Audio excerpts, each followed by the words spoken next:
Hey friends, Sean from SGT Report here with just a quick video about 9/11 and truth.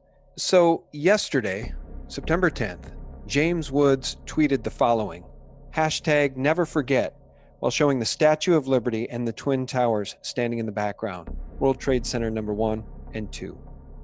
And I like James Woods. He speaks quite a bit of truth, and I believe he's truly a libertarian. And I think he probably knows the truth about 9/11. My question is, why should we just never forget 9/11 and show the Twin Towers? Why don't we never forget World Trade Center 7 and the BBC reporting about its collapse 20 minutes early? With reporter Jane Stanley reporting live from New York City via satellite to BBC headquarters, where this exchange took place, with World Trade Center 7 still standing behind her.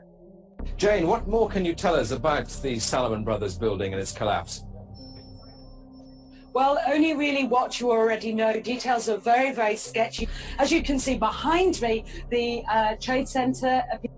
Details are very sketchy indeed, Jane, because that is the Salomon Brothers building, World Trade Center 7, standing directly behind you. And you're reporting that that building has already collapsed. The feed fails, and some 20 to 25 minutes later, World Trade Center 7 collapsed at freefall speed, a collapse that NIST could not explain for 6 or 7 years and finally came up with something scientifically never even heard of before, this theory of progressive collapse, which their computer models failed to prove. And by the way, I would love to report so much of the good news going on, and I will continue to report about the posts that Q shares, but Q is guilty of doing the exact same thing as James Woods. With Q posting about 9/11, we will never forget, we will never forgive. Well, who is it that we will never forgive? Is it the Mossad? How about we never forget the fact that Mossad agents went back to Israel, appeared on a talk show, and said our purpose was to document the event.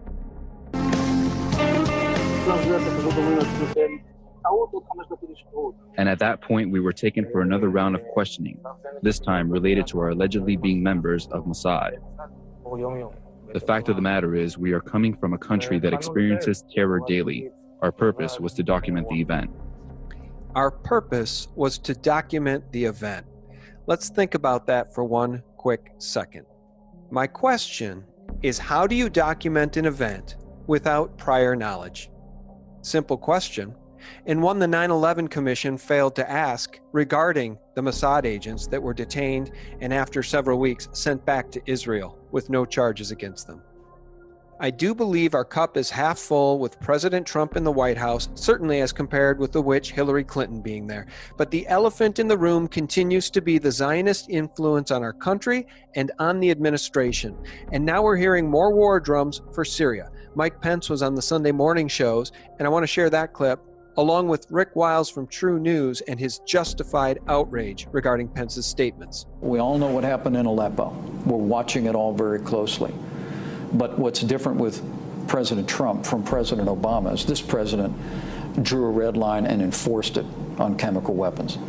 President Obama drew a red line, said, no, you can't use chemical weapons, and then allowed Assad in Syria to go forward and victimize countless civilians. But sir, dead is dead. I understand. I take your point about the chemical weapons. I want to make it very, very clear, as a wider world is watching, is that the United States of America and our allies will take swift and decisive action against any use of chemical weapons in the Idlib province. There may very well be a chemical attack carried out by the jihadists that the West has backed. Right. But it's planned. It's a false flag. They're telling the world when this event's going to happen, and when it happens, we're going to use it as justification to attack Syria.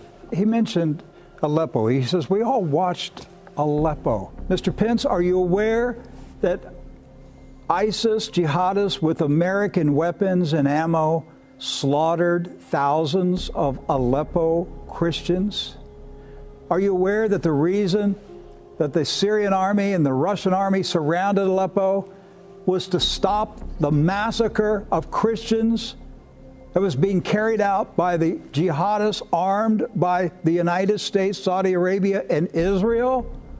I'm tired of the propaganda, Mr. Pence. I'm fed up with it. I'm a Christian, and I'm fed up with the propaganda. And Rick Wiles is absolutely right. Propaganda, propaganda, propaganda. When will it end? How much truth has to spill out and spill between the cracks? The ball being carried, of course, by the alt news media, the truth media. How much more propaganda are the American people willing to stand for? And Mike Pence is just as guilty of it as anyone. Because now today we see this news item: staged filming of false flag chemical attacks has begun in Idlib, according to the Russian Ministry of Defense. According to Russia's state media channels, this morning the anti-Assad insurgents in Idlib have begun filming fake footage of chemical attacks. According to the information received from inhabitants of Idlib province, militants are now filming a staged provocation where chemical weapons are depicted as being used by the Syrian army against civilians. The film crews of several Middle Eastern TV channels arrived in Izar al-Shagur, a name I'm sure I'm mispronouncing, in the morning, as well as the regional affiliates of one of the main American television news networks, probably CNN. This absolute outrage must be showcased because we cannot allow ourselves to be hoodwinked into yet more war on the back of more lies, which brings me full circle. Never forget, never forgive 9/11. Let's remember Building 7. Let's remember the BBC reporting about that building's collapse 25 minutes early. And let's remember the Mossad agents who went back to Israel and said on television that their purpose was to document the event. Our purpose was to document the event. I'll continue to report about Q and the white hat counter coup to support and save our republic. But truth is truth. And when Q posts about 9/11 saying, "We will never forget, we will never forgive," it is a lie of omission. How about we never forget the truth of 9/11, World Trade Center 7, the BBC, and the dancing Mossad agents who said their purpose was to document the event. For real news 24/7, visit us at sgtreport.com. God bless.